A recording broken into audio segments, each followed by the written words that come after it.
So I was on Reddit recently, and I noticed a link for these really good-looking Sriracha Cheddar Pretzels. Clicking the link, it led me to a blog called Bowlicious, which had great visual instructions and just great ingredients and a recipe list altogether. So credit for this recipe goes to a lady named Kathy at the Bowlicious blog. So I've never made soft pretzels before. I'm pretty excited to make these. So if you like Sriracha and you like cheese and you love warm soft pretzels, let's make some. The first thing we need to do is get 1.5 cups of warm water. And anytime you're messing with breads or doughs, warm is always 110 degrees Fahrenheit. So get 1.5 cups of water in a bowl and then use a microwave and a thermometer to slowly get the water up to 110 degrees. It's okay if you go 111, 112 because we're going to be mixing in sugar and salt in a minute. Now we need to mix in 2 tablespoons of brown sugar. There's 1. There's 2. And 2 teaspoons of salt. There's 1 teaspoon. And there's 2. Now it's important to whisk these around so that they're really absorbed into the water.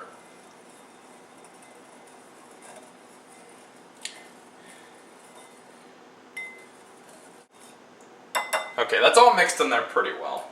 Now you're going to need a packet of active dry yeast. Or if you're measuring it, like if you have a bigger container, 2¼ teaspoons of dry yeast. And we're just going to lightly sprinkle these on top.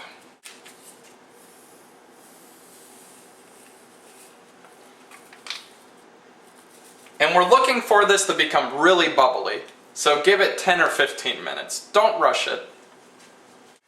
While you're waiting for your yeast to eat your sugars, you can chop up 1/2 cup of green onions.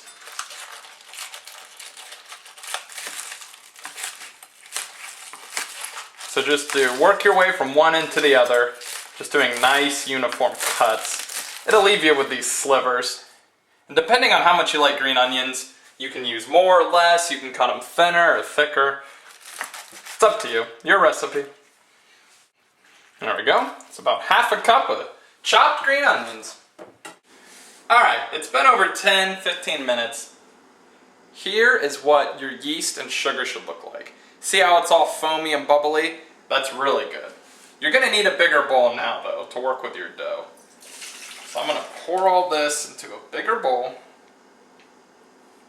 And to this you need to add 4 tablespoons of melted butter.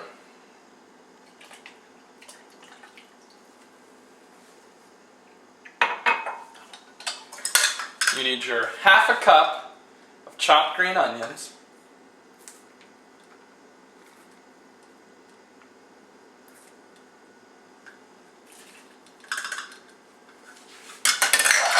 You need 1.5 cups of shredded cheddar cheese.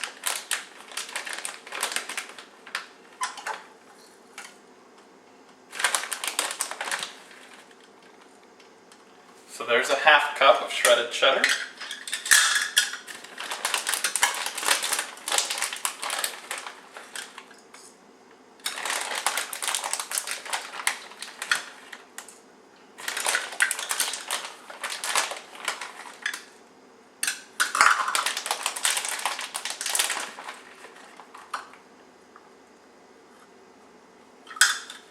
There's a whole cup.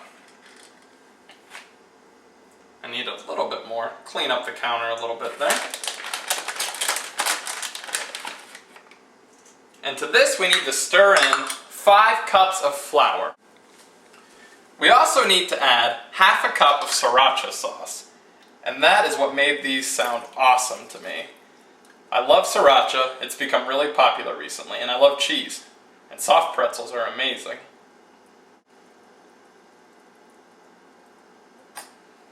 Okay.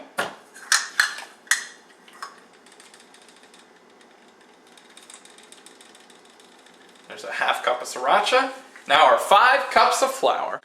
So now I'm going to stir in our 5 cups flour, 1 cup at a time.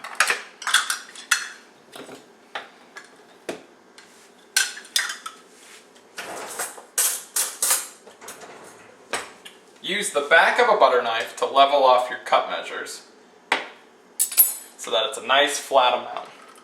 So there's 1 cup of flour, and then use a wooden spoon to slowly stir it together.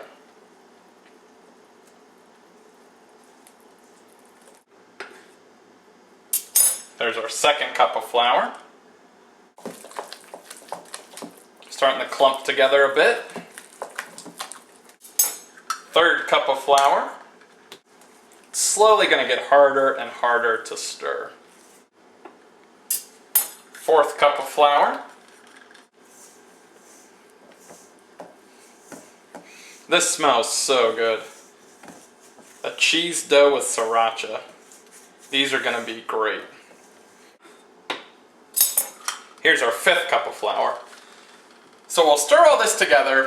It'll be kind of clumpy, kind of hard to stir, and then we're going to have to knead it. Kneading kind of finally brings all that flour and dough together. Really gives it that stringy consistency that you associate with breads. So what we need to do now is sprinkle a little bit of dough, not too much, onto a flat, clean surface.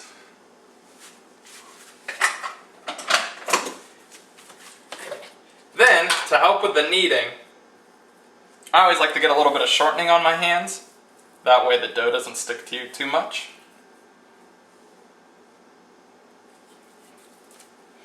Then we're just going to dump it all out. I should have spread the flour a little bit on the working surface, but that's okay. There's so much flour coming out right now, it won't matter. And we're going to knead this until it's no longer sticky, which usually takes about 8 to 9 minutes of kneading, give or take. A lot of it depends on the humidity, things like that.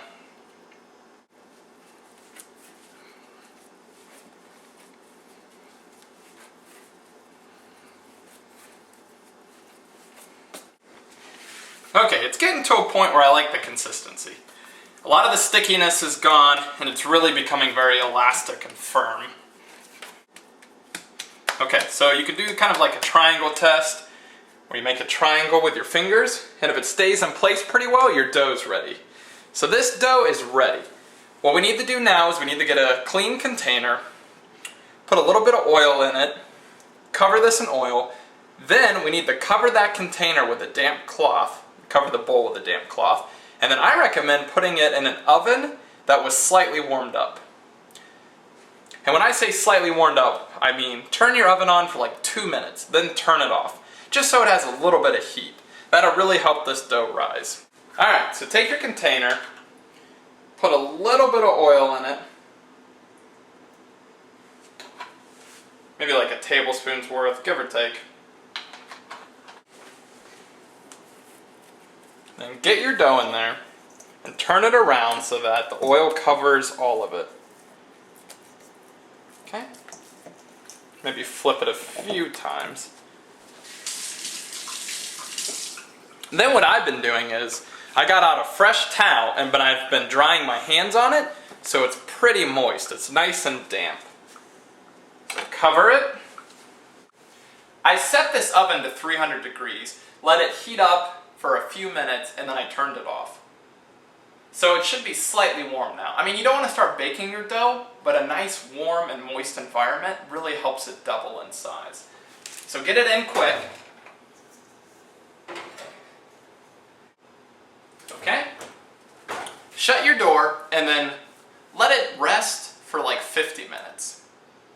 And let it rise for 50 minutes. It's really going to be rising in there.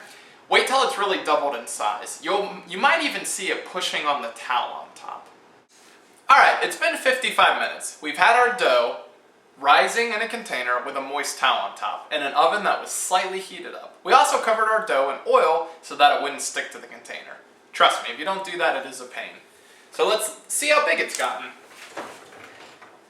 Okay, it's not quite pushing on my towel, but if you remember the size it was before, and then look at it now, oh yeah, that's a lot bigger. That's definitely doubled in size. So at this point you need to preheat your oven to 425, and then we're going to roll these and shape them into pretzels. Preheat your oven to 425 degrees. Now lightly dust a working surface with flour. So probably the one you used before. And then we need to take a cup of our dough. First punch it down. That's just typically what they call it. Put your fist into it. It lets a lot of the air escape. And mine's pretty oily, it looks like. Let me see if I can drain some of the oil. Nah, actually that's pretty good. Take handfuls of it, and they say measure them out to be about a cup. If you're confident that you know the size you want, or if you're close to a cup, you don't even need to use a measure. Alright, so this is about a cup right here. Then what we need to do is roll them out into long logs, or long strips, that are 18 inches long. So, 18 inches long and about 1 inch wide. Keep it uniform. If you've ever made breadsticks, this is pretty similar. Also, just put it into a U shape when you're done. So, there we go. Maybe a little longer than that. But do that with the rest of your dough, and then we'll make them look like pretzels. Alright, so now we're going to do the signature pretzel twist. And based on what this blog told me, so thanks for this, Kathy, you just fold it over the top part twice, like that. Kind of reminds me of those pink ribbon bagels you see places, like at Panera. And then you just fold it down. Okay, not bad. A little sloppy. But that's okay. My pretzel was a little fat in the bottom. So, that's not bad. So that's one. There we go, I got 5 kind of ugly pretzels, ready to be baked. And then I had a little bit left over, not big enough for a pretzel, so I'm just going to make a log. So let's get these on a pan, and then we need to brush them with some egg and sprinkle some sea salt on them. Now that I've got my pretzels on the baking tray, take an egg and whisk it up, and then brush it onto your pretzels. I unfortunately do not have a pastry brush anymore, but a spoon works just as well. Cover them nicely. This will help give them a golden brown consistency, and it'll help the salt stick. Alright, so I've brushed my pretzels pretty well with egg. Now just lightly sprinkle some sea salt on. Just a little here and there.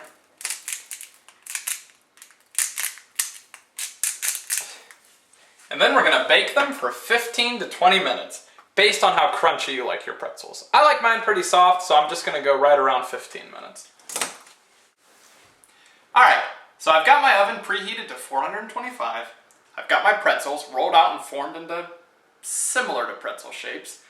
I put some egg on them, and I sprinkled some salt on them. So let's bake them for 15 to 20 minutes. 15 for me because I want them more soft.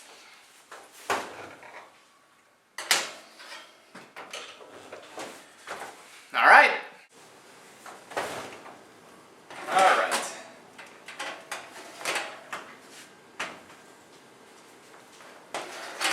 They look nice and golden. Set them on your oven top. Oh yeah, they're a little brown, but not very much, so I can tell they're going to be soft. Alright, let's try them in a minute. Alright, so I'm going to try one of the smaller ones now. Hopefully it's not too hot still.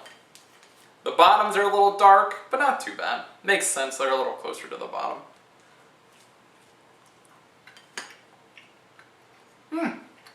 It's good. I think I went a little thick with my pretzel, so mine just tastes like cheesy bread.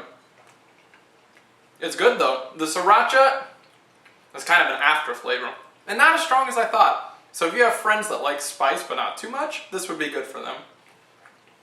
Very hearty, very warm, very good bread. Strong cheese, weaker sriracha. So if you want some good sriracha cheese pretzels, look no further.